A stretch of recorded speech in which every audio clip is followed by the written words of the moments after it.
Got Jimmy here. If you are in first grade through fifth grade, you may use the marble run. We have 10 marbles here. You can choose a marble and set up the tubes so you can work with someone to build a marble run. When you're using the marble run, you may be studying what's called engineering or being an engineer. How can you make something stand?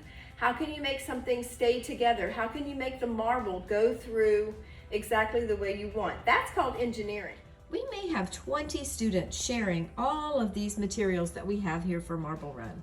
The tubes, the trays, the clear tubes, and you set them up with blocks that you find here, and you make them reversible. So in other words, you're going to put everything back exactly the way you see it here so that others can use it.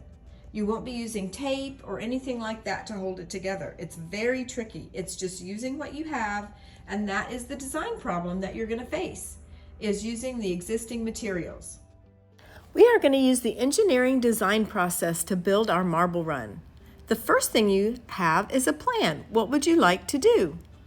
Then you pick your materials. What materials will you need to create the idea? Then you've picked your goal. What would you like for your project to be able to do? Next, create it. Test it. Once you test it, does it work the way you want? How can you make improvements? So what is your problem? What have others done to solve the same problem? What are some of the best solutions? And then choose that best idea.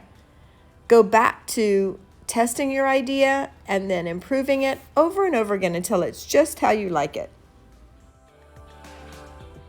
We have some new tubes for Marble Run. How will you put them to use? How can they work?